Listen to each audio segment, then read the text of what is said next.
बड़ों को कमजोर नहीं आंकना चाहिए, ये लोग बुद्धि के बड़े तेज होते हैं। एक बार ऐसे ही एक व्यक्ति का विवाह हुआ तो लड़की के पिता ने कहा कि देखो भाई, बारात में बूढ़े एक भी नहीं आएंगे, बूढ़े अगर आएंगे तो विवाह नहीं होगा। तो लड़कों ने सोचा लवेरिया विवाह था, लवेरिया समझ गए ना, लवेरिया विवाह था। तो लड़के ने सोचा बाढ़ में गया, क्या करेंगे बूढ़े वहां जाकर। तो पिताजी को कहा, पिताजी एक भी बूढ़ा आदमी विवाह में नहीं जाएगा वरना विवाह कैंसिल हो जाएगा।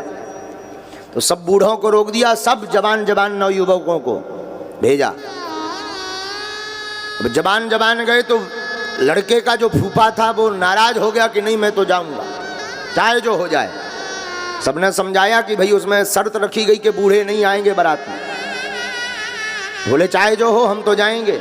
फिर क्या, दूल्हा के फूफा जी को गाड़ी में पीछे दबा करके रख दिया, ऊपर से सामान रख दिया और कहा तुम फूफा जी यहाँ रहो, जाओगे भी और बाहर भी नहीं निकलोगे, यहीं तुम्हें भोजन पहुँचा दिया जाएगा गाड़ी में।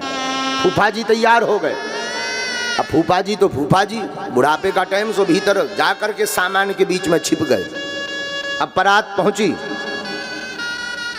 वहां जैसे ही बारात पहुंची तो लड़के वाले पिता ने खबर भेजी कि सुनो, बारात का स्वागत करवा करके बोले सुनो, बारात आ गई सो तो ठीक है, पर विवाह तब होगा जो गांव के बाहर हमारी नदी है, उस नदी में पानी की जगह अगर दूध की धार बहा दें तो बारात का विवाह, उस लड़के से विवाह होगा हमारी बेटी का, नहीं तो कैंसर।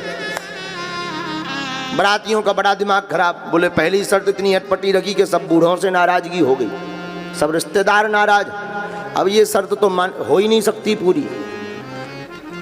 तो कहा कि अब तो शादी होनी नहीं है, चलो वापस लौट चलो।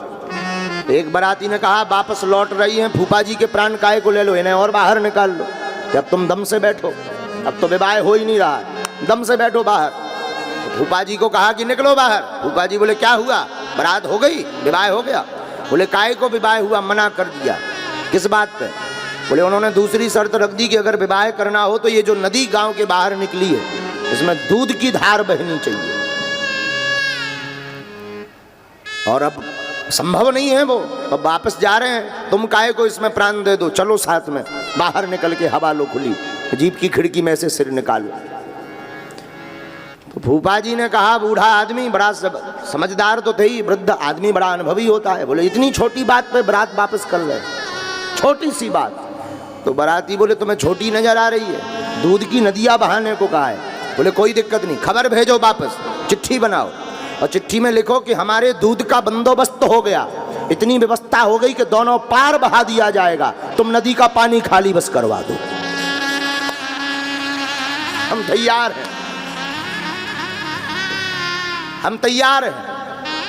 जब ये खबर गई तो लड़की के पिता को पता लगा, तो लड़की के पिता ने लोगों को भेजा कि जाओ देखो कोई बूढ़ा आदमी तो नहीं बारात में आया है, क्योंकि ये समझ तो जवानों के पास हो ही नहीं सकती, बूढ़े आदमी के पास हो सकती। इसलिए जिंदगी में किसी भी व्यक्ति को अपना सलाहकार बनाना हो तो बूढ़े व्यक्ति को बनाओ। वृद्ध आदमी के पास अनुभव होता है, गर्म जवान लोगों को सलाहकार बनाओगे तो वो जोश की बात करेंगे, मार डालो, पकड़ लाओ, उसकी इतनी औकात हमारे सामने ऐसा बोल जाए, इतनी क्षमता, पकड़ के लाओ, हम अभी ठिकाने लगाते हैं, हमने कौन चूड़ियां पहन रखी हैं। लेकिन बूढ़े आदमी बड़े विवेक से काम करते हैं।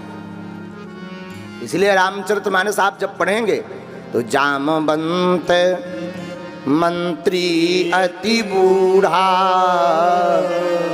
जामवंत जी को मंत्री बनाया। बाकी राम जी सर्वसमर्थ हैं, पर दुनिया को शिक्षा देने के लिए राम जी ने जामवंत जी को मंत्री बनाया।